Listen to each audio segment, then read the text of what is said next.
Nagluto ako ng fried rice sa rice cooker. Ayan, tingnan nyo guys kung paano ang ginawa ko. Napakadali lang.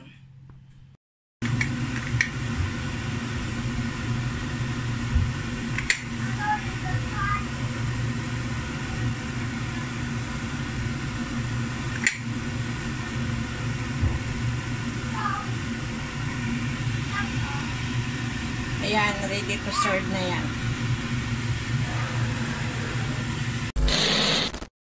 Ayan ang aking pinrepare na ilalagay.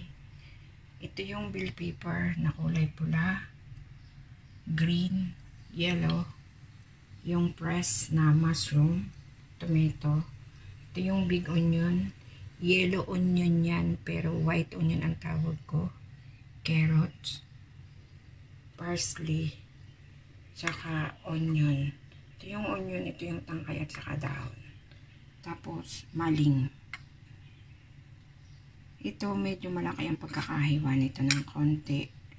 Ito naman, ang hiwa nito, kasing laki ng kukusahing liliit or depende na sa inyo, bahala kayo. So ngayon, ito yung ilalagay ko sa rice. Ayan.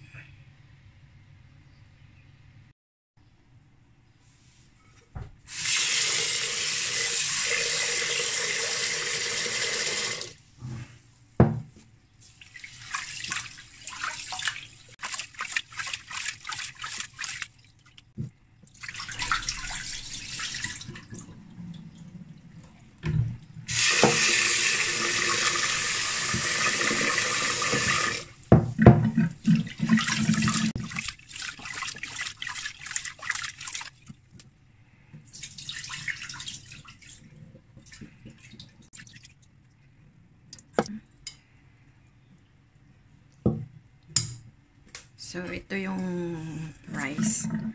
Hugas na. Lalagyan ko na lang ng tubig. So, ang paglalagay ng tubig, alam nyo na naman, depende sa dami ng bigas. Ganun din ang tubig. So, ayan.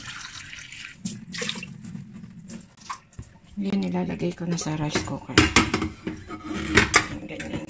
Ano kong nilagay itong onion dito sa gilid. Ayan. Bell pepper na pula.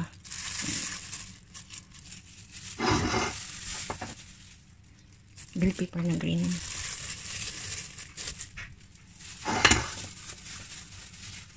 Bell pepper na yellow. And mushroom. Yan. And tomato.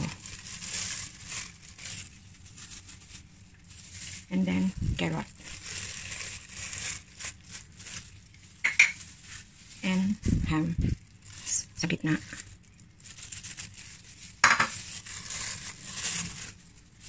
And spring onion yung tangkay at saka dahon. Ayan. Parsley. Ito optional, pwedeng hindi. Ayan. Dahon at saka kaunting tangkay. So, yan lahat. Yan, nakalagay na lahat. Side by side and then sa gitna. Ayan. So, ngayon tatakpan ko na at aking bubuhayin. Ayan, sa quick steam ko. So, hintayin natin yan hanggang sa matapos. Ngayon, gagawa naman ako ng sauce. Soy sauce.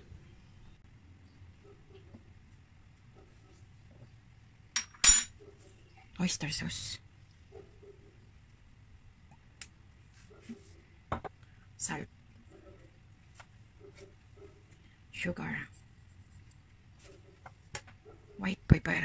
Ayan. Sesame oil.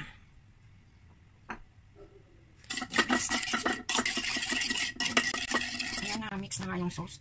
Ngayon, tatakpan. I-sit aside natin. I-ready lang. Para mamaya pag natapos yung rice, ilalagay ko dun. Ayan, after 30 minutes, tapos na yung aking rice cooker. So, ayan, buksan na. Habang niluluto siya, guys, ang bango-bango. So, ngayon, diba may ginawa akong sauce? So, ito na yun. Ngayon, itong ginawa kong sauce, ilalagay dito. Yan. Bubuhos.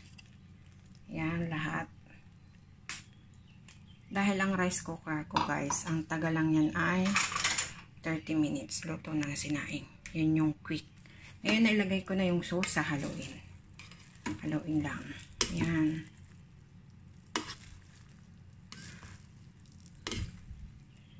Init.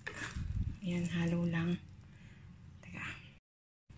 Yan, naglagay ako ng gloves sa kamay dahil ang init. Alam naman natin itong rice cooker. So, ayan, halo lang. Para lang ma-mix lahat ng flavor dahil nga nasa side siya, diba? So, ayan. Ayan, guys, nahalo ko na. Ngayon, ang gagawin ko, syempre, titikman. Titikman ko. Yan. Init. Ayan, okay na ang lasa. Masarap na. Ayan, nilagay siya ng spring. Ready to serve, guys. Ayan, ready to serve na yan.